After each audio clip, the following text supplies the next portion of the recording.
Shalom saudaraku yang dikasih oleh Tuhan, salam sejahtera buat kita semua, Bapak Ibu dan saudara yang dikasih oleh Tuhan. Kembali lagi bersama saya dalam channel ini. Dan kali ini Bapak Ibu saudara sekalian, kita kembali melihat satu cuplikan video tentang kesaksian seorang murtadin. Nah saudaraku yang dikasih oleh Tuhan, menjamurnya murtadin saat ini bukan tanpa alasan. Mereka senantiasa memiliki alasan yang kuat sehingga mereka mengambil satu keputusan untuk menjadi pengikut Kristus dan rela meninggalkan kenyamanan mereka di masa lalu. Nah, karena itu Bapak Ibu dan Saudaraku yang dikasih oleh Tuhan, sebelum kita menyaksikan cuplikan ini, alangkah baiknya jika di depan Bapak Ibu Saudara ada secangkir kopi dan kacang tanah sambil ngemil, sambil menyaksikan kisah atau kesaksian murtadin ini. Dan terus saya tekankan Bapak Ibu, setiap mereka ini yang murtad tentunya alasan-alasan yang kuat, sehingga mereka dengan berani, dengan tegas mengambil langkah untuk meninggalkan iman lama. Dimana ketika mereka sudah mengambil keputusan, maka disitulah mereka siap untuk menerima segala tantangan, resiko apapun yang mereka hadapi, bahkan nyawa sekalipun mereka sudah siap. Itulah sebabnya mereka meninggalkan agama lama mereka dan pilih menjadi seorang pengikut Kristus. Nah, karena itu Bapak Ibu dan Saudara, kali ini narasumber kita adalah seorang Bu Haja lah kalau dikatakan, karena dia sudah pernah naik haji, pergi umroh dan pulang. Dalam pencarian itulah, setelah pulang dari Mekah, ia dalam perenungan pribadinya mencari kebenaran dan akhirnya menemukan kebenaran itu di dalam Kristus.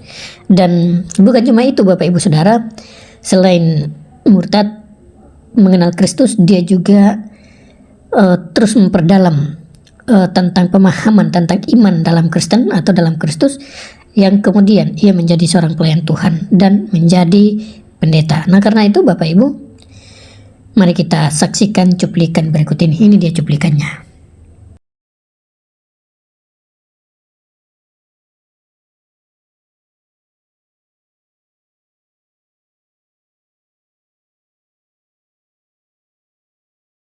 Salam sejahtera buat kita semua yang mendengar. Tuhan Yesus memberkati kita semua ya.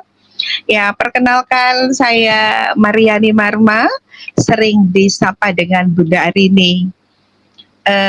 Ini sebuah kesaksian bahwa hidup manusia itu tidak ada yang bisa menerka, tetapi itu semua karena Tuhan semua ya.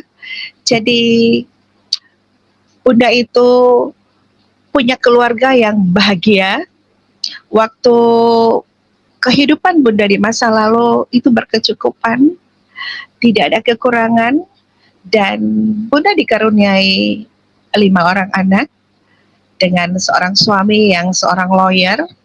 Kami berbahagia dan tidak ada kurang sesuatu apapun. Tetapi terjadi sesuatu ketika Bunda, ngomong Bunda aja ya, ketika Bunda divonis oleh seorang dokter bahwa Bunda memiliki sebuah benjolan di kepala, dan kata dokter mungkin hanya 3 bulan usia. Ternyata siapapun kita ya, sesiapapun kita, entah itu pendeta, entah itu Ibu Haja, siapapun kita takut ketika kita diintimidasi oleh kematian. Siapapun dia, ketakutan luar biasa. Dan apapun yang kita lakukan, kita akan mencari bagaimana supaya selamat ya. Supaya selamat kita harus bagaimana. Itu terjadi di tahun 2015. Jadi hampir 11 tahun yang lalu. Waktu itu dengan berat hati bercerita dengan suami, dengan keluarga, apa yang harus dilakukan. Kata dokter, kalau kita mengambil jalan untuk tidak dioperasi, Bunda akan Alzheimer. Alzheimer itu akan lupa ada di mana, dan itu sudah sedang terjadi waktu itu. Kadang bawa kendaraan mau ke arah bandara, berlawanan, tiba-tiba sudah di arah lain, tetapi puji Tuhan selamat, nggak nabrak, jalan fokus. tapi tujuan tidak ada, kabur dan lupa. Juga bukan baru sekali, bukan misalnya Bunda jalan ke mall, ke pusat perbelanjaan atau ke tempat keramaian, lupa kendaraannya diparkir di mana, dan itu adalah efek dari penyakit itu. Dari dalam keadaan intimidasi ketakutan, banyak dicari alternatif karena takut dioperasi ya. Soalnya kata dokter kalaupun mau dioperasi antara dua, kalaupun selamat kita akan lupa, kehilangan memori. Siapa sih yang mau hidup dengan kehilangan memori ya? Jadi waktu itu putus asa, dan dapatnya manusia, kita seorang ibu, ada anak yang sudah besar tapi ada anak yang masih kecil, rindu ingin melihat anak-anak bertumbuh. Dan disitulah Bunda bertemu dengan seorang teman, seorang sahabat, sampai sekarang dia masih ada, namanya Helda. Dia tinggal di Matani. Kami berkenalan waktu itu lewat BlackBerry. Kami berkenalan, jadi sering komunikasi lewat BBM waktu itu. Dia sering ke arah Kawangkoan. Kami di Sulawesi Utara, Minahasa itu Kawangkoan. Di sana ada seorang bapak yang bisa pijat refleksi, cuma pijatnya di kaki. Mau penyakit apapun dia cuma pijatnya di kaki ya. Jadi iseng-iseng ikutlah ke sana karena waktu itu Helda juga pernah kecelakaan dan ada pendarahan di kepala, tapi keluarga tidak mengizinkan untuk operasi otaknya karena dia masih gadis. Jadi dengan susah payah kami berusaha, sampailah kami ke Kawangkoan di sana. Rumah Helda tuh di Matani, dan ketika kami ke Kawangkoan sana, takut-takut juga sih bagaimana cara dia pengobatan. Ternyata bapak itu, Bapak Erik, namanya Om Erik biasa disapa, dia cuma pijat di bagian kaki pakai kayu, dia pijat. Kita nggak bilang, Bunda nggak bilang kalau kita sakit apa, tapi cuma dipijat terus dia senyum. Dia bilang, saya juga melayani Tuhan, tapi lewat cara memijat. Silakan berdoa sesuai keyakinan dan saya berdoa secara saya, kata bapak itu. Ya waktu itu Bunda masih seorang ibu haja. Jadi kita berdoa dengan keyakinanku dan Bapak Erik itu berdoa dengan keyakinannya. Terus kata dia begini, Ibu tidak akan mati, tapi Ibu usahakan 4 kali seminggu ya datang.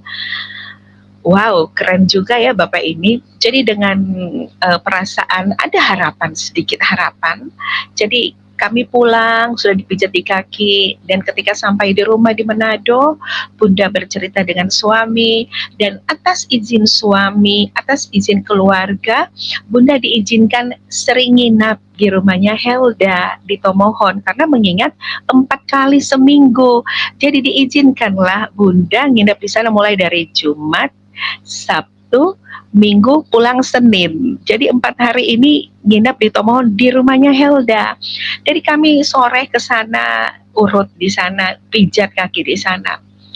Dalam perjalanan, kadang-kadang perjalanan ini, Helda ini seorang perempuan Kristen, dia bukan karismatik, dia gemim, dia rajin sekali beribadah. Kalau contoh hari Minggu, Tomohon itu terkenal kota dingin, dan jam 4 pagi dia sudah mandi, katanya mau ke gereja subuh.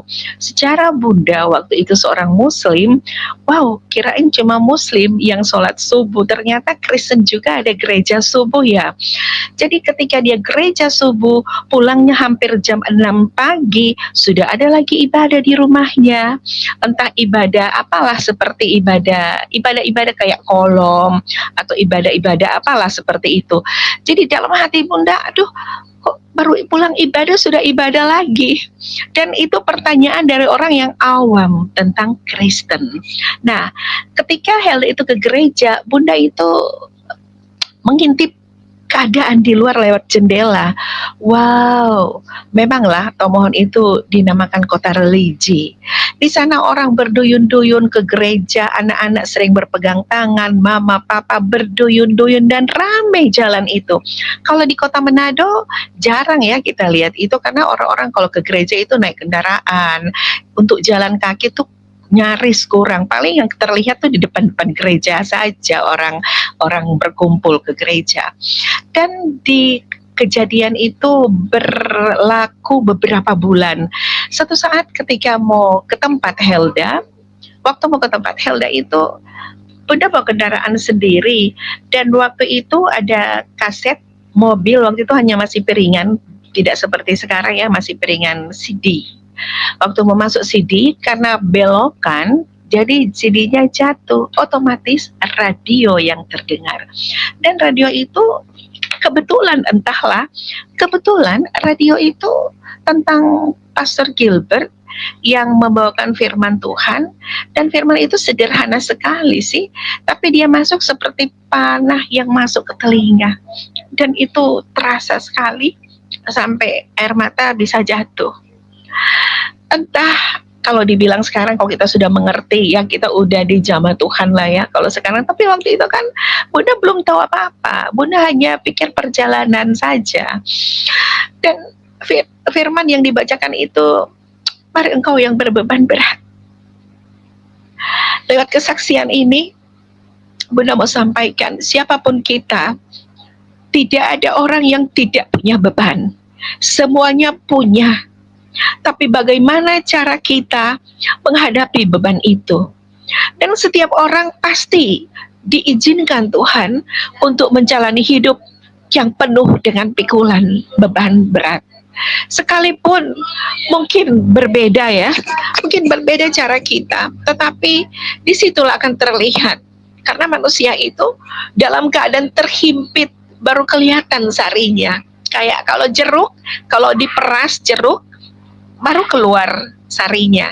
Tapi kalau manusia, cara seperti apa ya? Cara kita menerima, menghadapi setiap pergumulan hidup. Ketika sampai di sana ada banyak yang terjadi, banyak yang seperti di luar kendali. Dengan sebuah keberanian, suatu saat mau ke sana, Bunda sudah siapkan sebuah baju. Kalau di Manado kan Bunda harus berjilbab. Ada kerinduan seperti pengen diakui lah, pengen sebuah pengakuan. Kalau bahasa sekarang, bahasa keren sekarang, pengen validasi lah ya. Kita pengen tahu ada apa sih di gereja, kenapa orang begitu antusias ke gereja, why gitu. Satu saat dengan sebuah keberanian, ketika Helda siap-siap mau ke gereja, Bunda juga siap-siap. Ketika tahu bahwa Bunda mau ikut dengan mereka, mereka ketakutan karena mereka tahu siapa Bunda. Terus Bunda bilang, gak apa-apa, sini kan Tomohon. Kalau di Manado ya nggak enak, di Tomohon kan nggak ada orang kenal kita. Kalau ini walaupun notabene Bunda adalah orang Tomohon, orang Kakaskasan. Mama Bunda orang Tomohon dengan marga Rindengan Liu, dan orang tua laki-laki papa saya dari Palu, Sulawesi Tengah. Ya, jadi papa saya dulu seorang tentara di Rindam di Kakaskasan situ, dan menikah dengan mama. Konon dulu cerita kalau ada orang dari tentara mau melamar orang awam, katanya nggak bisa nolak. Jadi menikahlah mereka. Jadi papa itu Islam, mama itu Kristen. Jadi katanya dulu mama dan papa menikah BS, ya. Kalau sekarang nggak bisa, harus seagama. Dan mungkin lah ya, tapi bukan mungkin lah, tidak ada yang mungkin lah ya. Kalau bicara secara rohani, itulah taburan mama mungkin sampai sekarang. Karena ketika Bunda lahir, kami bersaudara 3, Bunda anak pertama dan ada adikku 2. Waktu Bunda lahir sudah umur 3 tahun, jadi kami lahir diislamkan, sudah Islam, dan sudah lahir saya sudah umur 3 tahun, baru mama mengikuti agamanya papa secara rela gitu. Jadi itulah kami dari kecil sampai tahun 2015 kami Muslim, dan Bunda waktu itu umur 27 tahun sudah berhaji ke Baitullah. Dan lanjut cerita tentang Helda, ketika kami pertama kali Bunda menginjakkan kaki ke gereja di Matani, Tomohon, itu gereja Baitani. Waktu itu gerejanya di Matani itu full karena ada orang Musidi, itu gereja Gemim ya.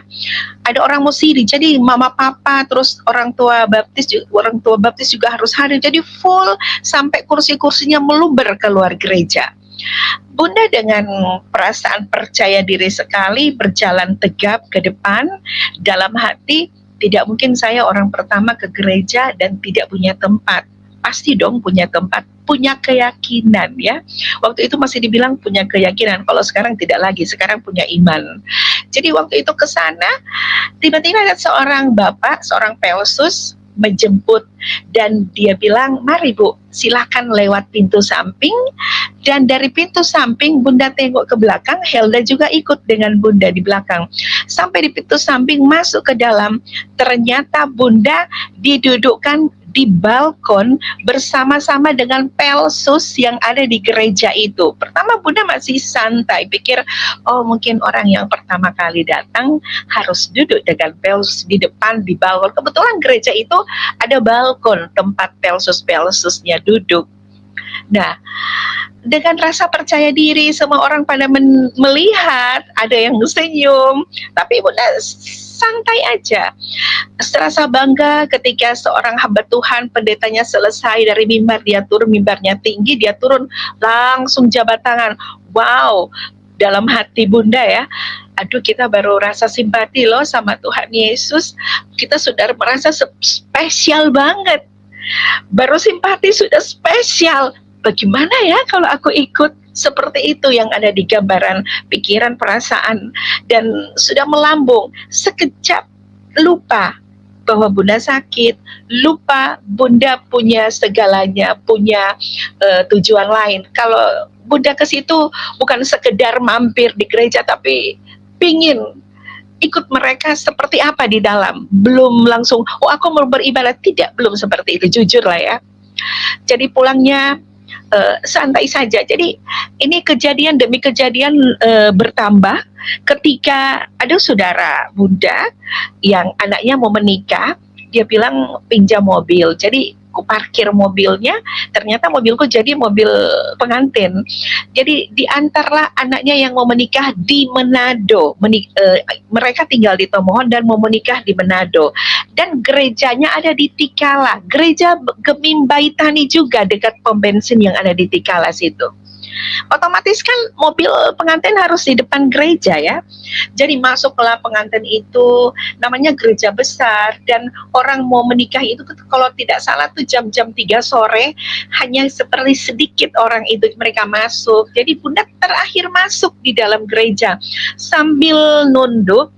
Perasaan sedang berjalan di atas red carpet, terus ada beribuan mata memandang. Tapi iseng-iseng Bunda mengintip, ih malu, ternyata tidak ada satupun yang melihat, gak ada orangnya cuma sedikit di depan. Dan Bunda terkesima, takjub dengan keadaan gerejanya, cantik sekali keadaan situasi. Catnya cantik, setiap tiang-tiangnya tuh ada gambar, pokoknya jatuh cinta dengan keadaan seperti itu, jatuh cinta dengan keadaan situ. Tiba-tiba terdengar suara indah dari pendeta itu. Pas Bunda tengok, wow, pendeta itu gantengnya minta ampun. Bunda udah nonton film India, film Barat, semua ganteng-ganteng. Tapi yang Bunda lihat saat itu, pendeta itu gantengnya, terus giginya putih. Dia jarak sekitar 5 meter, 6 meter lah ya di depan. Tapi perasaan dia seakan-akan cuma untuk Bunda saja. Dia sambil senyum-senyum. Bagaimana keadaan kita kalau misalnya dilihat oleh seorang ganteng terus sambil senyum-senyum begini? Aduh, jantung berdegup seperti mau lepas, keringat dingin, sampai seperti nggak bisa bernapas. Kulihat bajuku udah lengket dengan keringat, tiba-tiba nggak bisa bernapas, tetapi berjuang harus berdiri, pingin cari napas. Waktu berdiri, mau tarik napas di luar, dalam hati kecil gini, ini kan rumah Tuhan, kenapa harus takut? Sudah mulai timbul rasa keberanian, oh ini rumah Tuhan, kenapa kau harus takut? Pas tengok lagi ke depan, kulihat ada kayak silau, sudah seperti tidak bisa melihat pendeta itu, tapi aku tahu sosok pendeta itu ada di situ. Terus di belakang pendeta itu ada seperti neon box besar, tapi silau. Cuman karena aku agak menunduk sedikit, walaupun menunduk kan kelihatan yang di atas itu, terlihat seperti ada kain putih,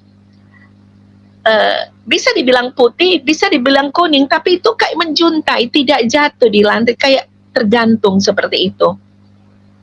Dalam keadaan seperti serba salah, maju kena, mundur kena, nggak bisa bernapas, kayak tercekik, terus keringat dingin.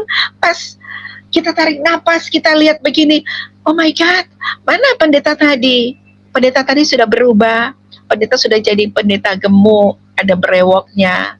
Maaf ya, tidak seganteng pendeta yang kulihat tadi. Jadi mataku nanar melihat, ku cari-cari mana pendeta yang tadi, tapi nggak terlihat lagi. Nah di situ awal air mataku deras, nggak bisa berhenti. Bayangkan Bunda istilah pingin difoto, gila foto-foto, tapi waktu dipanggil foto Bunda nggak mau lagi. Kebetulan kita pakai kacamata hitam, tapi malu kan di dalam gereja pakai kacamata ini, air mata deras keluar. Dengan cara bagaimana mau ku bilang alasan, tiba-tiba handphoneku bunyi. Langsung ku angkat. Putriku bilang, "Ma, anjing kecil mama hilang."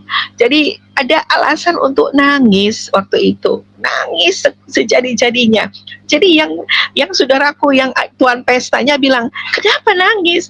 Jadi aku berbisik sedikit, "Anjingku hilang." Aku bilang, "Anjing kecilku hilang." Seperti itu. Nanti di rumah diganti. Jadi ku antar lagi mereka. Ketemuan, air mata nggak pernah berhenti. Pendek cerita, akhirnya selesai, kita pulang Manado. Kita mau sholat.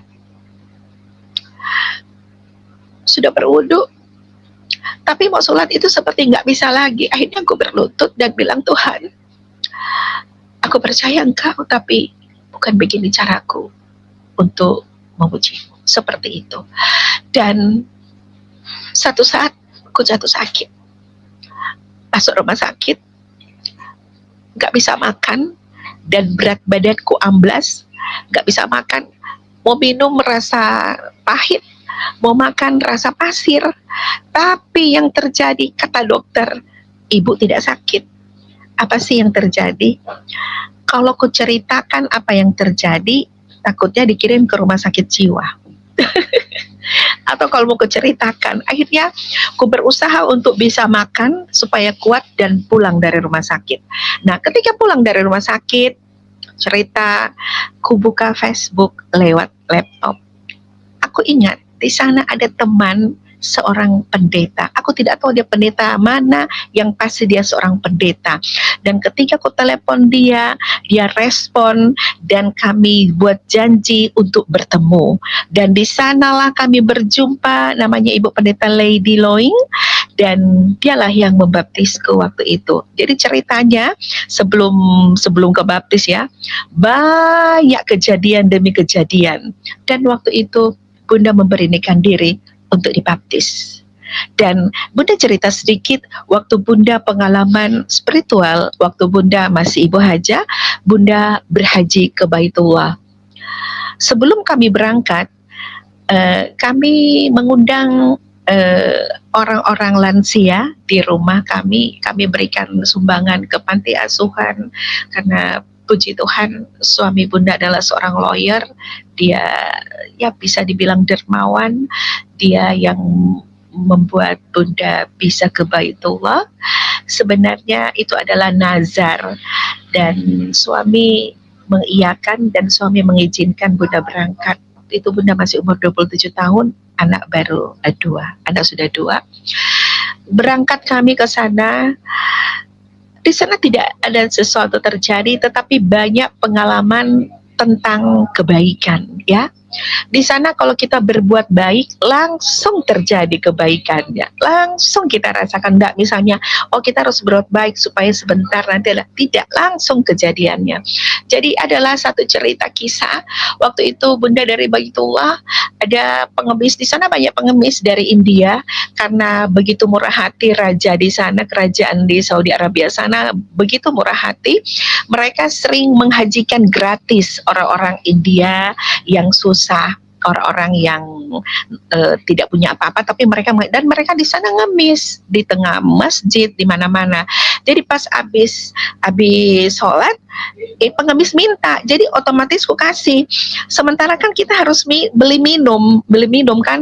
Pas kita rogoh kantong, ya sudah habis uangku mau beli minum. Jadi karena udah kecapean, udah capek, aku duduk di tangga sambil menghadap ke bawah. Di tangga itu aku berdoa bahasa Manado ya. Aku bilang, aduh Tuhan, kasihan kita cuma sendiri, kita terpisah dari teman-teman, tapi tahu pulang, udah hafal.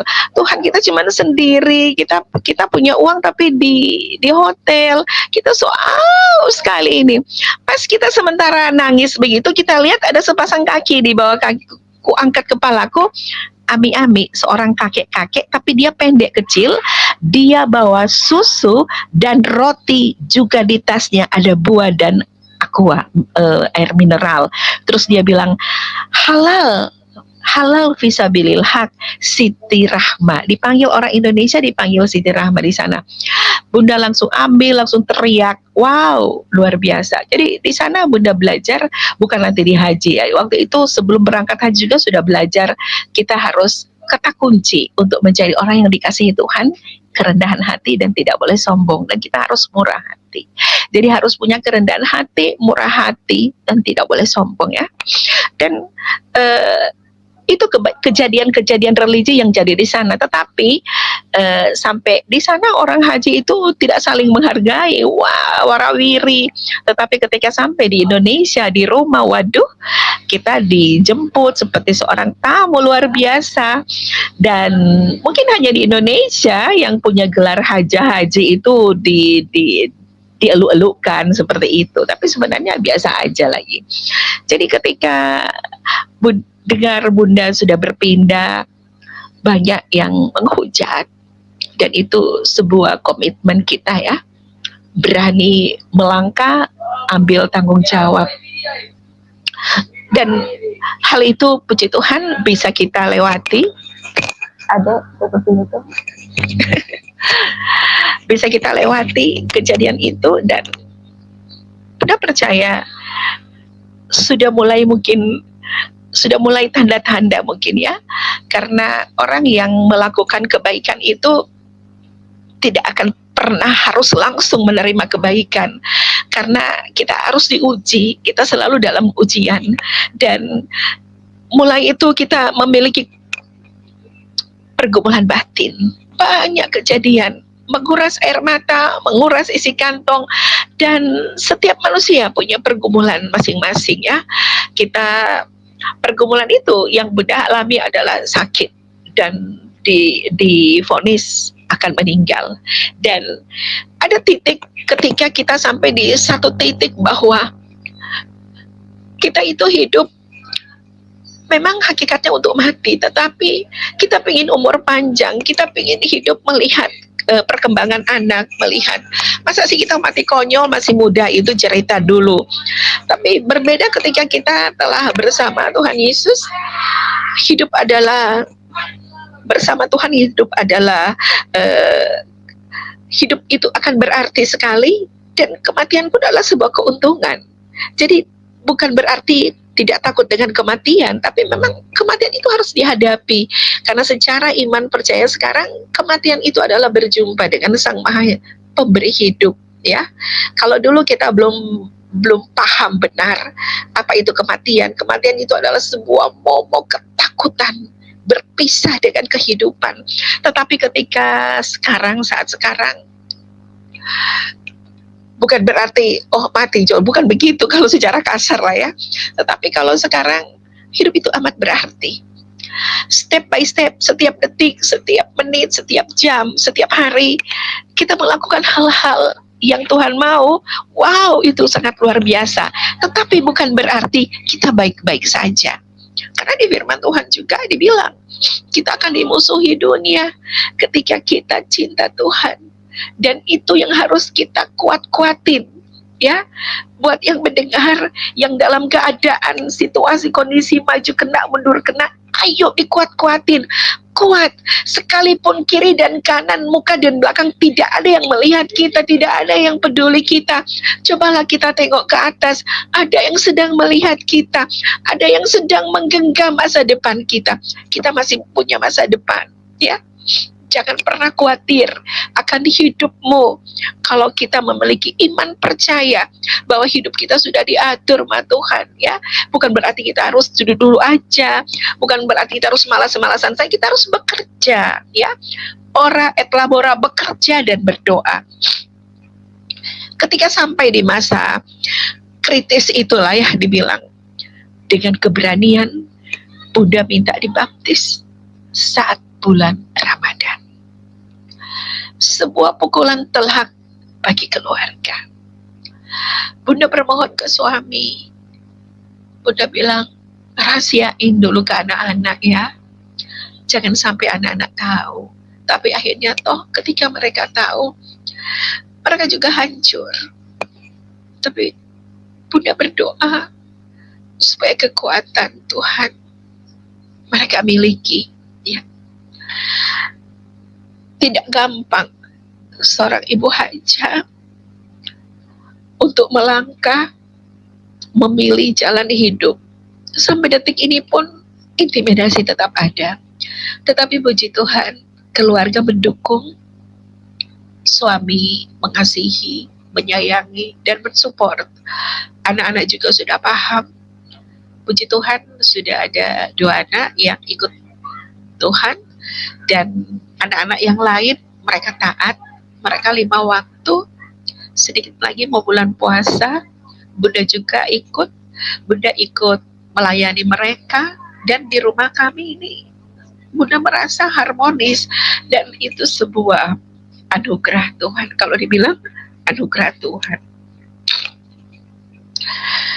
Dalam perjalanan Bunda untuk merubah dalam perubahan hidup, Bunda pertama kali ketika ikut Tuhan, Bunda tertarik, Bunda dibaptis di sebuah gereja Glow, dan Bunda tertarik sebuah undangan KKR oleh Susan Hetting yang akan diadakan di Jakarta. Dan Bunda ikut di sana, luar biasa, dari 2.000 orang di gerejanya Bapak Gilbert Lumendong. Dari 2.000 orang, salah satu yang pertama ditarik oleh Pastor Susan Hetting, Bunda. Ada videonya ada, dan waktu itu dibilang pengajaran yang Bunda dapat saat itu, jadi Bunda itu seperti handphone kosong yang dibeli dan diisi di sana, seperti itu keadaan Bunda. Jadi Bunda menerima pengajaran itu dengan seksama, menerima dengan penuh hati yang luas, hati yang tulus, ingin ada di hadirat Tuhan. Jadi perasaan pertama merasa banget di hadirat Tuhan itu luar biasa di gereja Pastor Gilbert Lumendong dan ada Susan Hetting. Ketika ditarik ke depan karena pakai translate kan, dia tanya, apa yang ibu rasakan? Karena kita speechless, nggak bisa ngomong apa lagi. Cuma aku bilang plong aja sambil wah seperti terbang, seperti nggak injak tanah lagi ya. Jadi Bunda tuh didoakan, diurapi, diartikan seperti ini. Dia bilang begini, kau akan menjadi seorang pendoa yang luar biasa, kau akan menjadi berkat bangsa-bangsa. Dan saudara tahu itu terjadi. Walaupun belum menjadi berkat bangsa-bangsa, Bunda sekarang berdoa, puji Tuhan, luar biasa. Dan setelah pulang dari sana, Bunda pertama kali ikut pendidikan SOM, Sekolah Orientasi Melayani, yang diadakan oleh Gereja Betani. Di sana diajari itu seperti kuliah S1, tetapi cuma di program 4 bulan. Jadi seperti garis-garis besar aja dari kampus ya, dari Fakultas Teologi S1 lah ya. Jadi apa yang disampaikan di sana sudah didengar, sudah Bunda dengar dari Susan Hetting, dan tinggal meluaskan itu. Dan puji Tuhan, baru dari sekolah SOM dipertemukan lah ya, bukan bertemu, dipertemukan Tuhan dengan hamba-hamba Tuhan yang luar biasa. Dan sering bergabung, bersekutu dengan mereka, ikut ya ketemulah dengan orang-orang luar biasa, dan puji Tuhan Bunda bisa kuliah. Nah, pertama kali Bunda kesaksian waktu dulu itu Bunda sementara kuliah, dan Bunda mengucapkan banyak terima kasih atas bantuannya waktu itu Bunda dapat sumbangan, dapat dana, doa dan dana, dan Bunda menyelesaikan S1. Dan atas dorongan dari Ibu Direktur dari kampus Bunda di Sekolah Tinggi Transformasi Indonesia, Sekolah Tinggi Teologi Transformasi Indonesia, dia mensupport Bunda untuk lanjut ke S2. Jadi puji Tuhan, Bunda sekarang Master Teologi ya, dan persiapan dan sudah mulai 1 semester berjalan. Bunda diperbantukan mengajar ya di kampus itu. Tetapi pekerjaan pertama itu Bunda adalah hamba Tuhan, Bunda adalah pendoa, dan Bunda bukan hanya itu, Bunda juga sering diundang dari kantor-kantor untuk bawa firman Tuhan. Dan Bunda sekarang ada di sebuah gereja Gemim Diaspora di Karame, tempat tinggal Bunda. Dan di situ karena Bunda bukan lulusan teologi UKIP, jadi tidak boleh jadi pendeta. Kalau di Gemim harus dari teologi UKIP. Jadi Bunda jadi ketua KPDP, ketua penginjilan dan doa. Dan dimanapun berada, posisi kita adalah pendoa, dan kami saling mensupport. Ada banyak kejadian demi kejadian. Ada satu kesaksian sebagai pendoa, Bunda tidak pernah memberikan nomor telepon, nomor handphone ke orang-orang, nih nomor telepon undang aku ya, mau doa ya. Tidak pernah. Tapi dari mulut ke mulut, ketika Bunda melayani seseorang lewat telepon, walaupun hanya lewat telepon doa, mereka merasa diberkati, mereka rasa ada pemulihan, ada kesembuhan, dan dari mulut ke mulut mereka saling menyampaikan. Dan satu saat Bunda ditelepon oleh seorang ibu ini. Dia minta, Bunda saya begini-begini, didoakan, dan dia merasa diberkati sekali. Soalnya waktu dia minta berdoa itu saat dia dalam keadaan sakit. Ketika doa dia berhenti sakitnya. Jadi puji Tuhan, dan dengan segala keberanian beliau, dia bilang, Bunda tolong ya, saya minta tolong datang ya ke tempatku. Di mana Ibu? Saya di Wamena. Jadi saudara yang dikasihi Tuhan, lewat doa Bunda bisa injak kota Wamena. Dulu Bunda cuma sampai injak Sorong ya, Sorong, karena adik iparku dulu seorang kepala kantor Bank Papua di sana sebelum dia pensiun. Jadi Bunda cuma sering Manado, Sorong. Tetapi ini Manado, Sorong, baru lanjut ke Wamena. Dan di sana Jayapura. Iya, Jayapura. Nah, Bunda kan belum pernah ke Jayapura. Nah, itulah kalau kita berjalan bersama Tuhan, bukan kebetulan kita ketemu dengan orang-orang tertentu. Waktu di pesawat, kami delay 6 jam. Ketika sampai di Sorong, delay 6 jam. Jadi kan otomatis pesawat yang dari Jayapura ke Wamena kan tidak ada lagi. Dan kami tiba di Jayapura, diprediksi kita sampai di Jayapura tuh jam 1 siang. Kita tiba di Jayapura jam 6 sore. Dan kita diinapkan di hotel. Otomatis kan hotel itu satu hotel kan 2. Dan satu pesawat kami, seorang ibu yang di depan Bunda, dia itu bilang, aduh puji Tuhan, kita sekamar dengan Bunda. Oh ya, dan bukan kebetulan, ada banyak pergumulan dan kami berdoa bersama. Ketika berdoa dia nangis, berpelukan, udah seperti saudara. Sudah lama tidak jumpa, padahal baru ketemu itu. Kami nginap di Hotel Jayapura dan pagi kami dijemput dan berangkatlah ke Wamena. Wamena diberkati sekali. Wamena itu dingin, dan ada di sana kalau dengar hamba Tuhan, mereka hormat sekali. Dan di sana ada beberapa persekutuan yang minta pimpin ibadah. Di sana ada banyak orang Toraja yang baik-baik. Wow, luar biasa. Ternyata dimanapun kita berada, kalau hati kita bersama Tuhan, tidak ada yang tidak punya jalan. Tidak ada yang dibilang tidak punya harapan. Buat saudara-saudara yang saat ini mungkin dalam keadaan terjepit, maju kena, mundur kena, ayo semangat. Kita punya Tuhan loh. Kita tidak sendiri, sekalipun mungkin kita ditinggalkan. Yes, dunia sekarang, kalau kaya, orang tak kenal pun ngaku saudara, kan? Tapi kalau dalam keadaan susah, saudara pun kadang menjauh. Tetapi jagalah hati, tetap berpendirian yang kuat, miliki iman yang kuat. Kita tidak pernah ditinggalkan sendiri. Memang Tuhan sudah ngatur hidup kita. Tapi kalau kita tidak mau diatur Tuhan, bagaimana? Pertama, poin yang harus kita miliki adalah jaga kerendahan hati. Jangan sombong dengan keadaan. Karena hidup ini seperti melangkah. Kiri dan kanan, kaki kiri dan kanan. Kalau kaki kiri kita ada dalam pergumulan, jangan terlalu sedih. Sedang datang langkah kanan, itu ada berkat. Itu pun kalau dalam keadaan kita di posisi langkah kaki kanan, dalam keadaan berkat, jangan terlalu euforia bahagia, karena sedang datang langkah kaki kiri, langkah ujian. Hidup kita, hidup kekristenan, tidak ada yang baik-baik saja. Jujur, ketika Bunda jadi Kristen kayak dimiskinkan banget. Kayak dimiskinkan banget, tetapi ada banyak hal yang kita dapat yang tidak bisa dibeli dengan uang. Sukacita, damai sejahtera. Kita bisa senyum sekalipun ada air mata. Kita bisa berdiri tegak sekalipun kadang lutut kita nggak mampu berdiri.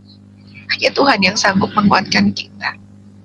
Tidak ada satupun kekuatan yang kita miliki selain kekuatan dari Tuhan. Ayo semangat hidup. Jangan sedih kalau kita tidak punya harta, ya.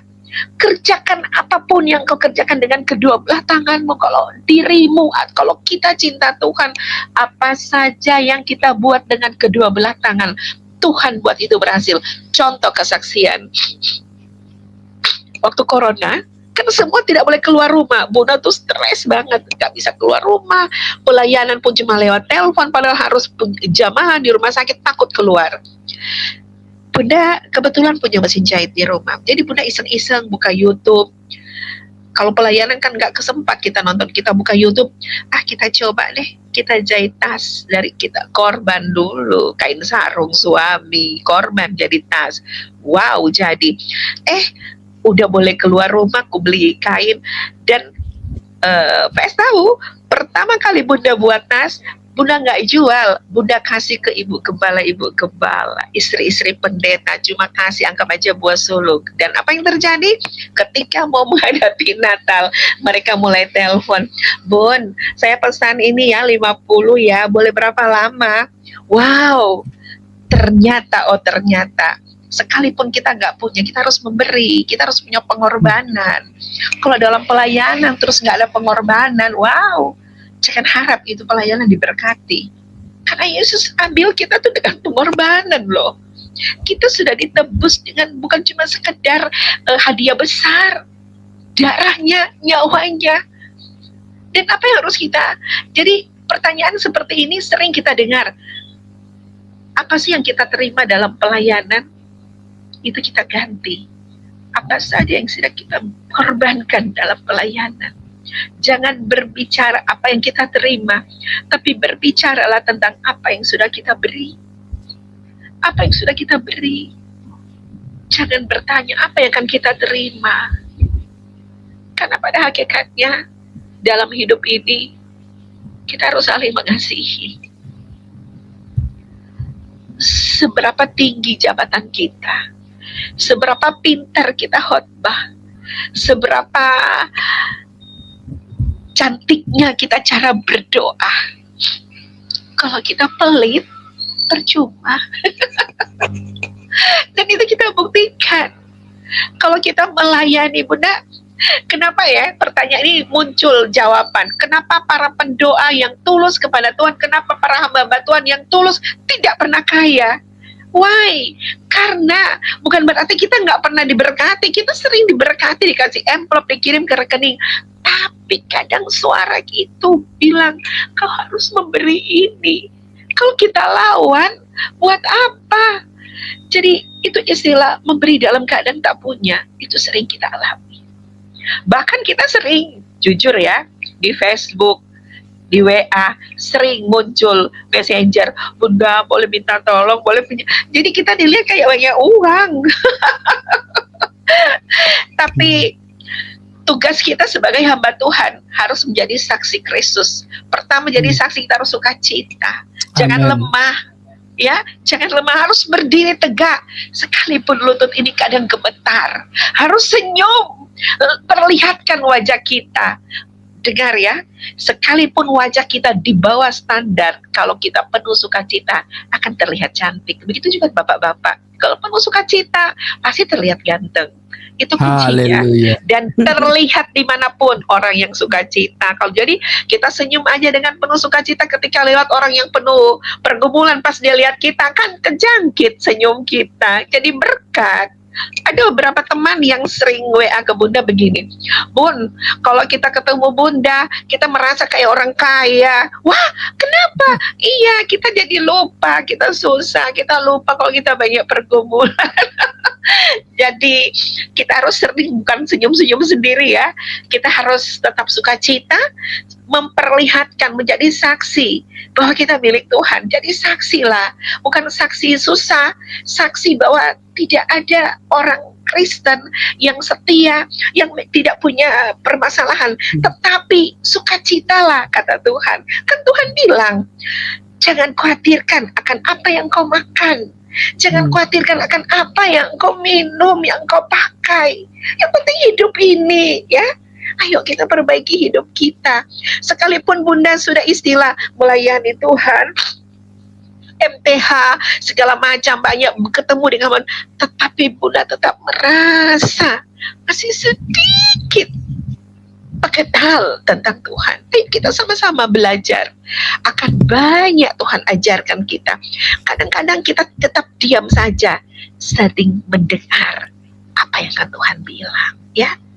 Karena di saat sekarang banyak pengajaran sesat, banyak sekali. Tetapi Tuhan akan beritahu ke kita, itu sesat atau tidak. Tuhan akan memberikan kita tanda kalau kita dekat Tuhan, ya. Kita percaya kalau saat ini saudara mendengar kesaksian ini, udah percaya di dalam nama Tuhan Yesus, Tuhan ambil alih kelemahanmu, Tuhan ambil alih ketidakmampuan kita. Pasti harus yakin, imani, kita tidak pernah dibiarkan sendiri, ada Tuhan, ya. Kita harus percaya apapun yang terjadi. Memang hidup kekristenan itu penuh dengan pergumulan, penuh banget. Nonsen kalau bilang, oh aku masuk Kristen baik-baik aja, aku penuh. No. Dalam kekristenan kita harus selalu pikul salib, sangkal diri tiap hari. Taruhlah dulu sebelum kenal Tuhan kita sering nangis dengan nasib, tetapi kalau saat ini kita nangis karena kebaikan Tuhan, karena kita nggak bisa doa panjang kalau tiba-tiba aduh dapat berkat. Contoh sederhana, ketika Bunda dalam pelayanan jauh, pas di perjalanan udah ngantuk, udah capek, tiba-tiba dalam hayalan pengen makan kolak, kolak ubi pakai gula merah pakai santan. Pas nyampe di rumah, mau masuk pintu rumah, ketemu dengan orang yang lagi bawa baskom. Katanya gini, Mama suruh bawa kolak ke Bunda. Haleluya. Luar biasa. Nangis aja. Mau bilang, makasih ya, Tuhan berkati ya mamanya. Ya Bunda tinggal di tengah-tengah orang Islam di sini. Mereka baik kok. Ya. Ada banyak kesaksian yang mau disaksikan, tapi kadang kita terhalang waktu. Kalau mau bicara tentang kesaksian Tuhan tuh gak ada batas, gak pernah berhenti, dan takkan pernah berhenti. Karena kebaikan Tuhan tidak akan pernah berhenti sampai pun kita tutup mata. Iya, luar biasa. Semoga Bunda ya. Iya. Lanjut. Beberapa waktu lalu Bunda dihubungi oleh seseorang, dia bilang, Bun, tolong kuatkan iman teman ini, dia dari Muslim masuk Kristen. Oh, yang mana dia? Dikirimlah fotonya kan. Terus ini nomor WA-nya. Ketika Bunda WA, Bunda lihat dia sibuk dengan sebuah LSM. Dengar baik, saudara-saudara yang dikasihi Tuhan, kalau mau ikut Tuhan, ikutlah Tuhan pure, jangan ada embel-embelnya. Kalau kita cuma mau jadi tempat pelarian, minta ampun banyak. Ikut Tuhan seutuhnya, jangan double agent, jangan kaki satu ke Tuhan, kaki satu ke lain. Sudah stop main-main saat ini hidupmu. Kita sudah di ujung hidup. Jangan lagi stop. Udah lihat kan keadaan yang terjadi saat ini, kejadian yang tidak pernah dibayangkan, kejadian di Sumatera itu banjir saja, bukan tsunami, banjir, tetapi yang muncul batu besar, kayu besar, bukan hanya nyawa yang rumah pun hancur rata dengan tanah. Baru-baru kejadian di Sulawesi juga, di Pulau Siau, itu dari gunung loh. Air dan batu-batu besar sebesar rumah batu-batu itu. Jadi kita terancam, dan ada juga fenomena baru. Di mana-mana muncul emas. Jadi sekarang di sekitar Bunda lagi viral, mereka bawa ratusan juta pulang. Mereka di pertambangan liar sih. Banyak sekali emas, ada yang dapat 7 kilo, lu bayangkan 7 kilo emas, mahal loh sekarang. Jadi banyak orang di sekitar Bunda kaya mendadak. Memang akhir-akhir ini akan banyak fenomenal, tetapi jangan sampai hati kita, pikiran kita, iman kita terganggu dengan fenomenal. Tetaplah fenomenal dengan Allah saja, dengan Tuhan saja, jangan fenomenal dengan lain. Tidak ada tempat aman di dunia ini. Kalau kita tinggal di dataran tinggi, kejadiannya longsor.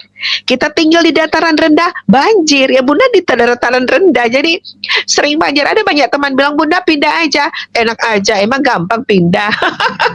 Seandainya pindah itu semurah beli kerupuk, sudah lama pindah Bunda. Inilah hidup. Kita harus santai, tapi orang Manado bilang santai tapi selak. Tapi jangan santai hidup bersama Tuhan. Harus sungguh-sungguh, harus berdoa pun bertalu-talu. Jangan cuma so berdoa kok, yang penting so berdoa. Jangan cuma bilang begitu. Kita harus raih hati Tuhan. Kita harus curi hati Tuhan. Lewat apa? Lewat perilaku kita. Satu hal untuk kebaikan. Bila rumah tangga kita baik-baik saja, Tuhan berkati. Caranya bagaimana? Marilah kita saling menerima kekurangan kita masing-masing. Dalam rumah tangga kenapa sih orang-orang tidak bilang, oh di rumah tangga adem ayem? Tidak mungkin. Setiap rumah tangga ada masalah. Kata kunci, saling menerima. Jangan cuma terima kelebihan, menerima kekurangan. Itu akan baik-baik saja. Saling mengampuni ya. Sebentar kita memasuki bulan Paskah, kita so harus, kalau orang Islam untuk bulan puasa sudah di muka gerbang, kita dikit lagi udah Paskah, kita harus siapkan hati ya, bahwa hidup kita jangan senang dengan pesta pora, tapi kita harus makin menghayati pengorbanan Kristus akan hidupku, hidup pasangan kita, hidup anak-anak kita, hidup keturunan kita. Kita harus jaga. Oke? Oke. Udah. Terima kasih. Luar biasa. Ya, sama-sama PS. Iya. Memberkati. Ya, Bunda. Sama-sama. Kita interaktif dengan penonton. Iya, boleh banget. Masuk.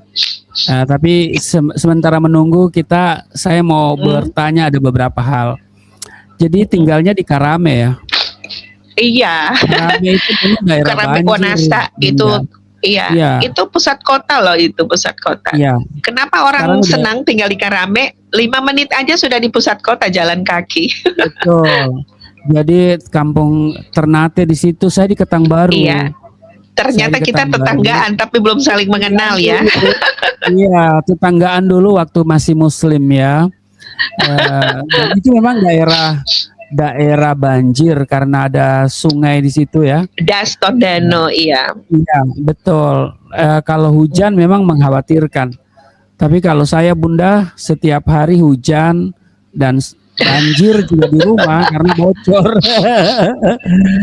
Bocor tapi Tenang, tenang, tetap Pastor. bersukacita. Tuhan itu Tetap tetap baik buat saya dan saudara. Amin. Iya. Jadi Amin. tetap menjadi jemaat Gemim di Kerame ya.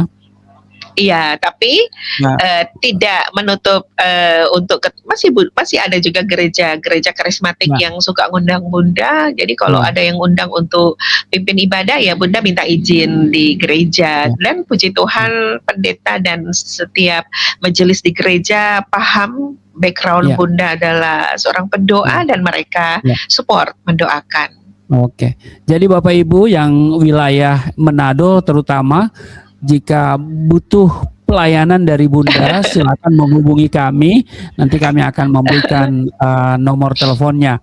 Dan tentu beliau ini Iya, adalah lebih ke pendoa ya. iya, Dan saya lihat memang Tuhan bekerja karena saya kenal beliau ini sejak awal baru-baru bertobat ya waktu itu ya. iya Tapi waktu saya itu. sekarang sudah menyelesaikan S2-nya. Iya, Luar puji biasa. Tuhan. Sudah menjadi tenaga pengajar juga di salah satu sekolah tinggi teologi yang Iya, ada di Manado. iya, Baik, puji Tuhan. tadi di live chat itu ada yang salah tafsir dengan Amsal 7 ayat 18 dan 19.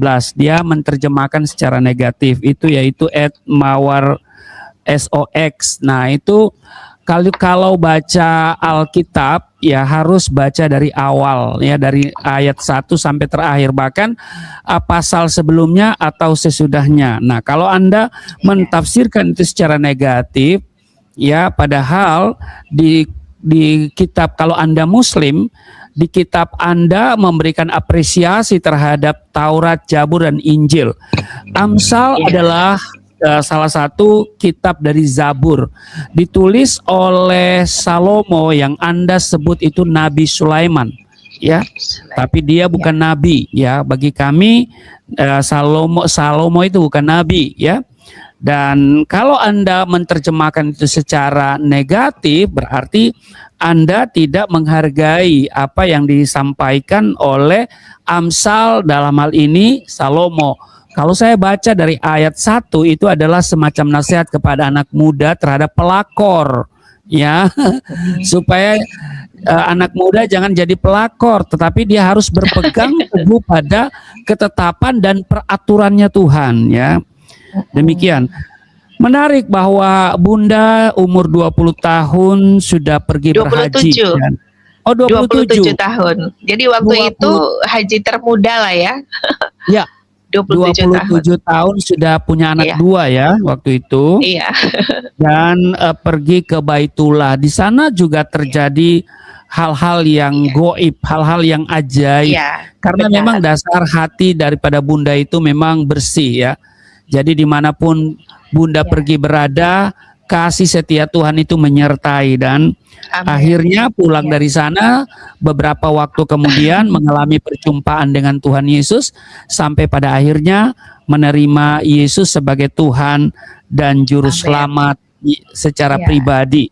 Dan tadi iya, Bunda sudah ceritakan bahwa Bunda terlahir dari keluarga yang sakinah mawaddah warahmah, hidup dalam amin. kemapanan ekonomi yang Iya, serba iya. ada lah. Tapi kemudian setelah Tidak jadi punya Kristen, kekurangan lah, bisa dibilang punya waktu itu kekurangan, tidak punya betul. kekurangan. Tidak punya Sempurna lah ya kekurangan, dibilang. ya, betul. Nah, sebetulnya dalam kondisi yang seperti itu, apa yang paling Bunda takutkan saat itu? Waktu itu kan terancam kematian karena Nah, sakit. oke, itu ya poinnya di situ ya, Iya, iya poinnya tentang di situ. kematian. Mungkin ada Iya, pertanyaan, belum siap mati kah? Kalau saya iya, memang ya, takut, saya jujur, takut banget. ya saya jujur paling takut mati. Kenapa? Karena saya merasa saya tidak punya cukup amal untuk saya bisa Iya, kubur saya bisa lapang, dan saya tidak diintimidasi oleh mungkar nakir ya, dicambuk di sana, dianiaya, tidak ya kan? terlalu banyak. Ya, Iya, ketakutannya dan di kemudian situ. dan kemudian baru lagi masuk surga harus melewati jembatan Syiratal Mustaqim yang Siratul diumpamakan Mustaqim. rambut dibelah 7. Nah, saya tidak punya amal. Saya tidak yakin Mana kalau saya bisa? masuk surga. Saya tidak punya keyakinan kalau saya masuk surga waktu itu. Ya, masuk neraka iya, masuk surga ya mudah-mudahan begitu ya. Dan Iya. karena itu saya paling Insya takut Allah. mati. Insya Allah. Iya, saya paling takut mati karena tidak ada standar berapa banyak amal yang harus kita kumpulkan untuk bisa ditukar dengan surga, ya. Tetapi setelah saya mengalami perjumpaan dengan Tuhan, ya saya belajar tentang iman Kristen, Iya. penuh dengan sukacita karena Tuhan Yesus menjamin keselamatan hidup kekal. Iya. Dan karena itu saya selalu bilang dimanapun saya pergi berada, satu kalimat yang sering saya katakan, Yesus adalah Tuhan dan Juru Selamat, bahwa di luar Yesus tidak ada jaminan kepastian keselamatan. Di luar Benar Yesus tidak ada sekali. jaminan kepastian keselamatan. Harapan untuk selamat ada, Ya, benar ajaran untuk sekali. selamat ada, tapi kepastian, jaminan kepastian keselamatan hanya di dalam Yesus. Sebab Yesus menjamin, akulah jalan, kebenaran dan hidup. Tidak seorang pun yang datang kepada Bapa kalau Ya, tidak melalui benar aku. sekali. Iya, Dan dia telah dan Tuhan menyiapkan Yesus naik ke tempat surga. bagi kita. Ya, Tuhan Yesus naik ke surga, dia katakan, aku menyediakan tempat bagimu. Supaya di mana aku berada, kamu pun berada. Oh, haleluya. Di situ. Luar biasa. Iya, luar Pesan biasa. penting ya. Menjadi pesan penting bahwa jangan apa namanya orang bilang ya kencudu ya. Jangan kencudu, kita harus jadi berkat. Jangan ya. pelit. Jangan Harus pelit, jadi orang pelit nggak berkat. masuk surga. Sebab Iya. kadang-kadang orang Kristen ini aja bagus di lagu, ya kan? Kadang-kadang nih orang Kristen itu aja Sama bagus di juga lagu. kan. Iya. Nah karena itu kita jangan pelit, kita harus menjadi berkat. Dan tadi sudah disinggung juga oleh Bunda bahwa pelayanan itu Melayani. adalah memberi hidup. Itu moto saya, Bunda.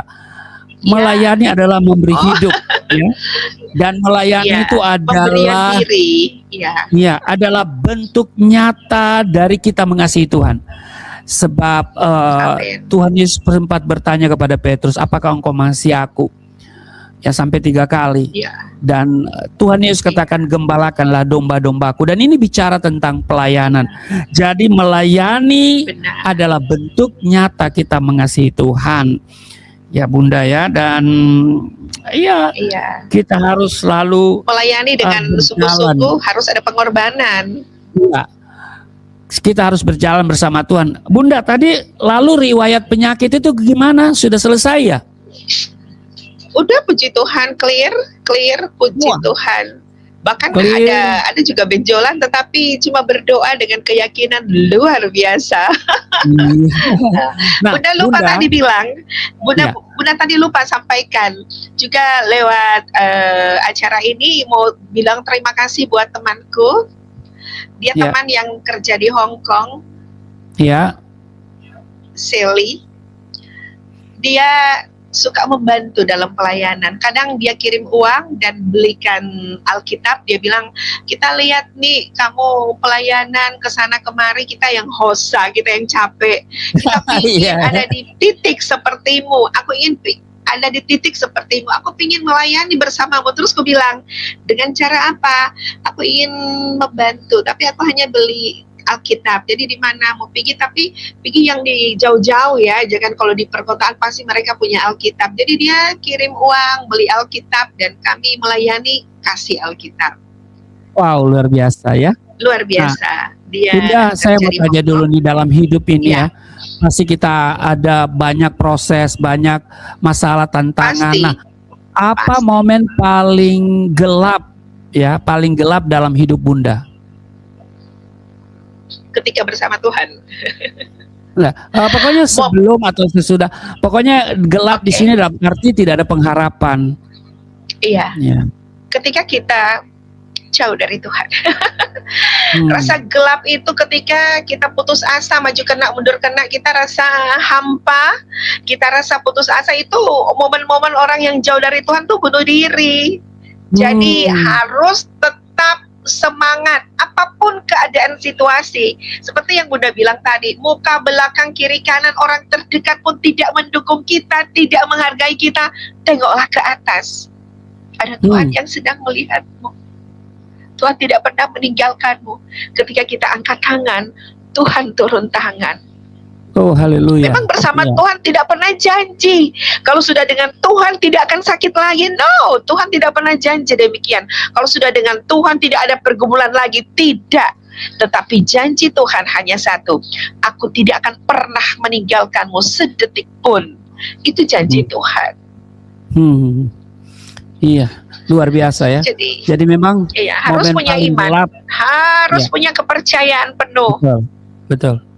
Jadi Tidak memang boleh loyo. ya, jangan lesu ya, jangan lesu. Ya, Semangat harus berapi-api, harus Ya, harus berapi-api. menyala. Hidup ini Iya. keras. Betul. Jangan lembek, nanti kita jadi agar-agar. Haleluya. Jadi hungkue, Iya. hungkue ada tuh zaman dulu itu ada Iya. tepung hungkue itu ya. Iya, enak itu, enak loh itu. Haleluya. Jadi pokoknya kita penuh sukacita, selalu Iya, harus mengucap sukacita. syukur dan tentu Mengucap sabar. Itu syukur. kunci hidup. Uh-uh. Itu kunci 3S. Jadi- Saya selalu bilang kunci Iya. kunci sukses hidup itu adalah ya bersukacita, sabar dan Iya. mengucap syukur. Iya, benar. Nah, Bunda, saya kira memang momen paling gelap dalam hidup kita ketika kita tidak bersama Berpengharapan. Tuhan, Kita putus, tidak iya. bersama Tuhan, Iya, ya kan? betul. Dan Paling gelap puji itu. Tuhan, ya puji Tuhan kita memang Tuhan panggil kita dari kegelapan kepada terang yang ajaib. Yes. Ya. Nah. Puji Tuhan. Saya mau tanya lagi Bunda, Dan Bunda percaya juga? Bunda percaya Yang- juga satu orang yang yang- bertobat seisi rumah Ya. diselamatkan. Itu percaya Ya. Bunda. Ya, jadi apa yang paling mengubah hidup Bunda? Ya. Yang paling mengubah kasih Tuhan. Ya, kasih Anugerah Tuhan. Tuhan. Luar biasa ya. Kasih Tuhan yang tidak pernah mengubah. berkesudahan ya. Iya. Tidak Rahmatnya selalu pernah. Tidak baru. bertepi. Ya. Betul. Jadi Dan, pesan Bunda buat malam ini, buat kita semua, jangan Ya. lupa kalau malam mau berdoa, perkatakan gini, Tuhan, bangunkanku besok pagi dengan tubuh jiwa yang sehat, finansialku makin melimpah, kebahagiaanku melimpah, kemudahanku Amin. melimpah, kelancaranku melimpah. Perkatakan semua Amin. kerinduanmu, perkatakan dengan iman, dan itu akan terjadi. Amin. Ya. Pastikan. Ya, memang kita harus punya iman yang Ya. sekalipun ya. Harus iman sekalipun, tadi Bunda juga bilang kita harus punya iman yang kuat. Jadi sekalipun Ya. kita ada dalam situasi seperti ini, kita tetap bersukacita, mengucap syukur. Ya. Nah, Bapak Ibu, kalau Bapak Ibu mau dukung pelayanan kami, Yayasan Pelayanan Galilea Indonesia, di sana ada alamat untuk saudara kunjungi untuk bisa memberikan sesuatu untuk menopang pelayanan Yayasan Pelayanan Galilea Indonesia. Dan jika Bapak Ibu juga mau dukung pelayanan dari Bunda, di kolom deskripsi juga ada alamat ya, nomor yang bisa Bapak Ibu lihat untuk bisa memberikan dukungan kepada Ibu atau Bunda Arini. Baik, tadi ada yang masuk tapi keluar lagi ya. Oke. Kalau tidak, kita akan segera mengakhiri. Nah, sekali lagi Bunda nih, mungkin di luar sana ada orang yang sedang dalam persimpangan ya. Iya. Mereka sudah menemukan kebenaran tapi masih takut untuk melangkah. Ya, mereka sudah mengalami perjumpaan dengan Tuhan, tapi mereka masih takut untuk mengungkapkan. Nah, apa pesan Bunda bagi mereka? Pesan Bunda buatmu, ya. Yang masih ragu, itu namanya keraguan. Kalau masih takut mengungkapkan, itu keraguan. Jangan pernah takut, jangan pernah ragu oleh kedahsyatannya. Kita tidak usah takut kepada manusia, kita takut kepada Tuhan ya. Jangan takut oleh apapun. Ketika kita memiliki iman percaya bahwa Tuhan tidak pernah meninggalkan saya, tidak pernah meninggalkanmu sedetik pun, semuanya bisa kita lewati. Seperti ada malam, ada siang, seperti ada hujan, ada panas. Kita tidak akan selamanya di titik ini. Kita akan mengalami hal yang baru. Kesusahanmu hari ini hanya sampai hari ini. Besok ada berkat yang baru. Pasti. Amin. Imani, percaya. Kalau kita ragu, ya tidak mungkin terjadi. Tapi kalau kita percaya, kita imani, itu terjadi di dalam nama Tuhan Amin. Yesus. Seperti itu. Luar Pasti biasa. terjadi. Luar Sudah banyak yang kejadian.